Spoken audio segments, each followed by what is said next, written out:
सीताराम। क्या देवी देवताओं की पूजा पाठ करने से हमारे घर के पितर खुश हो जाते हैं? बिल्कुल हो जाते हैं। हाँ, हो जाते हैं, ऐसा संभव है। लेकिन पितर दोष दूर नहीं होता, ये बात याद रख लेना। पितर दोष पितरों की मुक्ति से ही दूर होगा।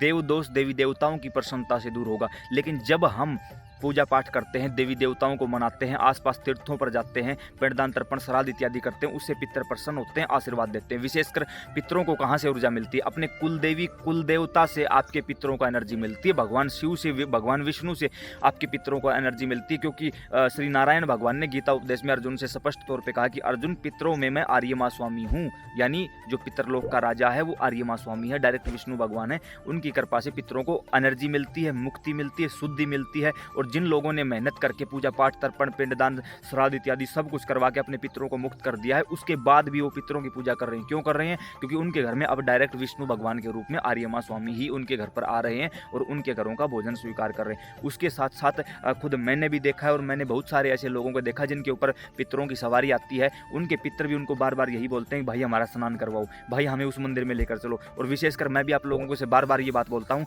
कि जब भी आप किसी धाम पर जाओ, और मैंने विशेषकर एक वीडियो भी बनाई थी हमने खाटू धाम के लिए, आप खाटू धाम जाओ तो कैसे जाते हैं।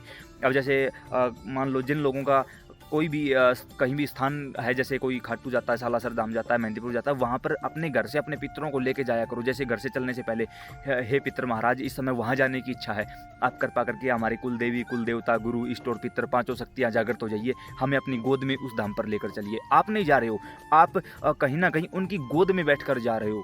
शरीर आपका होगा, नाम उनका होगा। और जैसे ही आपके साथ 5 की 5 शक्तियां मिलकर उस सामने वाले जिस भी दरबार में जा रहे हो वहां पहुंचेंगी, दरबार के अंदर जो बैठा है ना, मान लो खाटू धाम गए, वहां अंदर बाबा श्याम बैठे हैं, तुरंत द्वार से पता लग जाएगा कि कोई आया है जिसके साथ 5 शक्तियां आई हैं। तुरंत आप अंदर नहीं गए हो, लेकिन अंदर वाला बाहर आ जाएगा आपका स्वागत करने के लिए, क्योंकि ये कोई साधारण व्यक्ति नहीं है। इसके साथ इसके घर की कुल की गुरु की शक्तियां चली हुई हैं और उनका स्वागत करने के लिए तुरंत जब कोई हमारे घर में आता है तो हम दरवाजे पर चले जाते हैं ना उसका स्वागत करने के लिए। उसी प्रकार जब हम उसके घर पे गए हैं, और हम तो केवल शरीर के तौर पे गए हैं, अंदरूनी तौर पे वो 5 शक्तियां चली हुई हैं, तो कहीं ना कहीं आप उनको देखो ना देखो कोई फर्क नहीं पड़ता, उन्होंने आपको देख लिया, ये बहुत बड़ी बात है। और यकीन मानना वो इतने ज़्यादा प्रसन्न होंगे जो आज तक पहले कभी नहीं हुए थे। क्यों? क्योंकि आज पहली बार आप अपनी कुल की शक्तियों को लेकर वहाँ गए हो। इससे उत्तम, इससे ऊपर कुछ हो ही नहीं सकता आप लोगों के लिए। इसलिए जितना ज़्यादा हो सके पूजा पाठ किया करो, जितना ज़्यादा हो सके देवी देवताओं के तीर्थों का स्नान किया करो, दर्शन किया करो, जहाँ भी मौका मिले वहाँ जाया करो, साधु संतों के चरणों में बैठे रहा करो, सूर्य भगवान की आराधना करो, तुलसी